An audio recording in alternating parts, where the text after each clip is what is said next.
Ella's Study Notes, where advanced English meets real-life magic. You know, the news can feel pretty heavy sometimes, right? So today, we're taking a little detour to celebrate the amazing, the positive, and yeah, the downright weird. We're talking heroic pets, political animals, all sorts of good things happening around us. So let's start with a kind of a wild thought. Imagine your local town meeting, but next to the human representatives, there's a voice for the birds, the bees, maybe even the river that flows through your town. What do you think would change? Well, stick around, because we're going to see that exact idea brought to life in a very, very unusual way. All right, so here's our game plan. First, we're going to meet some seriously clever and caring creatures.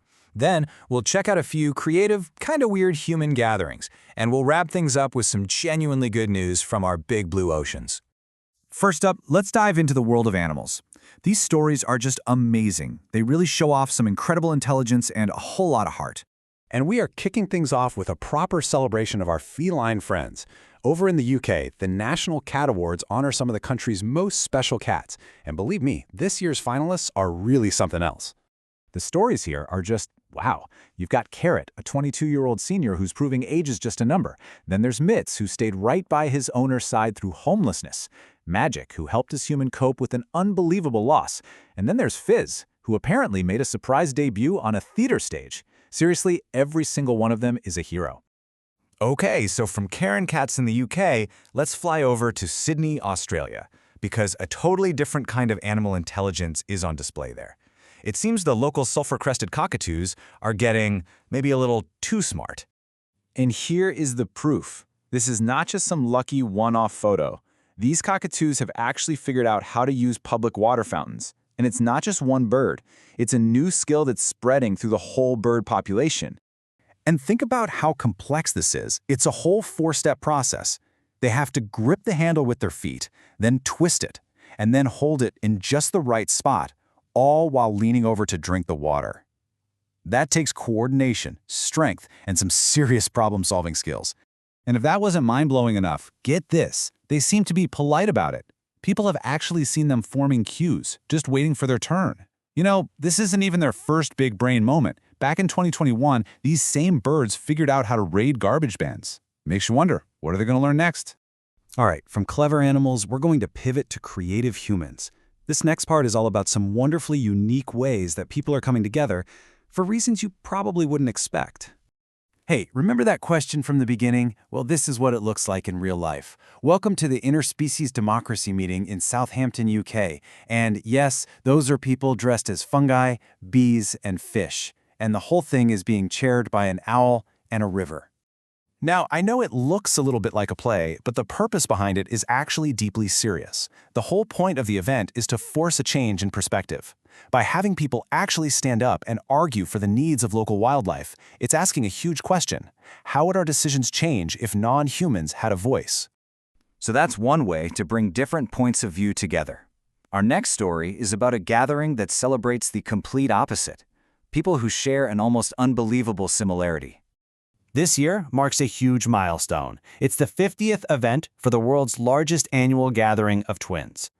It all goes down in the perfectly named town of Twinsburg, Ohio. And what started way back in 1976 with just 37 pairs of twins has blown up into this massive global event. But it's not just about parades and talent shows. The festival actually has a research area where scientists can conduct studies that are only possible when you have so many twins all in one place. Pretty cool. For our last section, we're going to zoom way out. We're moving from individual stories to the health of our whole planet. And I've got two pieces of fantastic news from our oceans. Let's start with a hero that doesn't get enough credit. This number, over 1 billion. That's how old seaweed is. This simple little organism has been on Earth for over 1 billion years. That makes it older than any animal or any plant on land. And seaweed's role in the world is absolutely vital. It's the foundation of the marine ecosystem, providing food and shelter. But its superpowers help us too. It captures huge amounts of carbon, it cleans up pollution, and it's even being used to make new medicines and bioplastics. So, protecting these ancient and vital ecosystems, like seaweed forests, is so important. And on that front, there has just been a monumental step forward. I'm talking massive. Say hello to the world's largest ever marine protected area. French Polynesia just designated 4.8 million square kilometers of the South Pacific for protection. It's kind of hard to picture that, so to put it in perspective, that's an area almost half the size of Europe. An area this big becomes a true sanctuary. It gives a safe haven to countless species like migratory sharks and whales, endangered sea turtles, and all those delicate coral reefs that are so crucial for ocean health.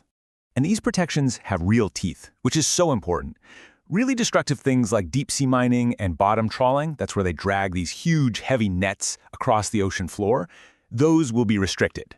And even better, in a core zone of over 1 million square kilometers, all of that, plus all industrial fishing, is just completely banned. This is a huge, huge win for our oceans. So we've seen incredible intelligence from our animal neighbors, really creative new ways that humans are connecting with each other and nature, and a major victory for the health of our planet. So what does this all mean? From cats on a stage to rivers in a council meeting, I think it tells us that our world is just brimming with intelligence, creativity, and resilience. You see it in animals, you see it in people, and you definitely see it in nature. It's just a great reminder that positive change and wonderful things are happening all over the place. You just have to know where to look.